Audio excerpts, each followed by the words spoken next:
নমস্তে। আপনার নাম রবীন্দ্রনাথ দত্ত? আমার নাম রবীন্দ্রনাথ দত্ত। আমার প্রায় 12খানা বই আছে দেশভাগের উপরে এবং ইসলাম সম্পর্কে। এই একটা দেখ, এই বইটা আমিও নিয়েছি সেদিন। হ্যাঁ 5টা নিয়ে গেছি আমি নিয়ে গেছি।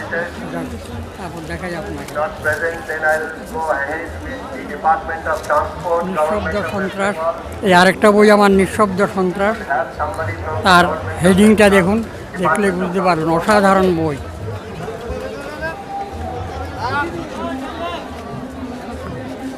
দেখলেন?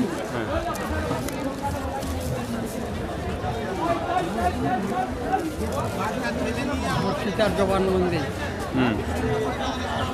ধর্ষিতার জবানবন্দি। হ্যাঁ, ধর্ষিতা জবানবন্দি। সব মেয়েরা ধর্ষিতা হয়েছে, ইলা মিত্র থেকে আরম্ভ করে ঢাকা থেকে বাংলাদেশ থেকে ধর্ষিত হয়ে এপারে এসছে, তাদের ইন্টারভিউ করেছি আমি। এবং তাদের গোপনাঙ্গে বাঁশের চেলি ঢুকিয়ে দিয়েছে, এইসব টর্চারও করেছে। সেই কাহিনী আর কি। হ্যাঁ, সব। has provided us মানে বাংলাদেশে যারা অত্যাচারিত হয়েছে বিশিষ্ট হ্যাঁ, সেসব এই বই। ধর্ষিতার জবানবন্দি। হ্যাঁ, আচ্ছা, তারপর দেখুন আরও বই আছে আমার, মানে রোমহর্ষক একদম ব্যাপার। সব কাহিনী।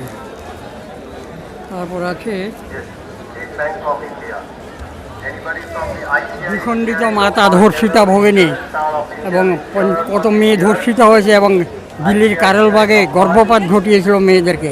অসাধারণ বই, আপনি এটা ইয়ে করবেন। আসছে ফটোটা।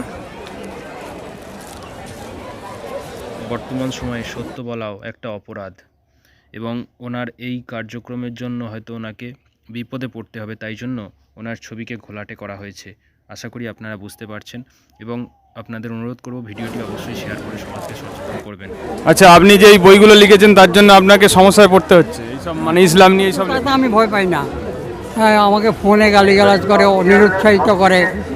তারপর একবার মুসলমানরা গাড়ি নিয়ে এসে আমার হামলা করেছিল বাড়িতে, আমি ছিলাম না, এলে হয়তো আমাকে গুলি করে মেরেই দিত।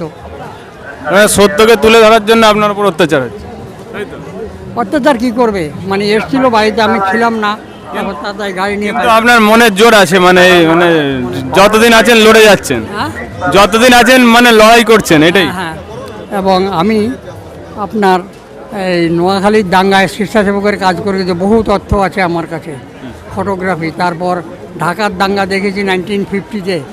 তারপর ঢাকায় আপনার ডেড বডি ট্রাক বোঝাই করে আমার কাছে ফটো আছে, আমি দেখবেন একটা ফটো, উলঙ্গ করে ডেড বডিগুলো সব ট্রাক বোঝাই করে হিন্দু পাড়ায় পাঠিয়ে দিত।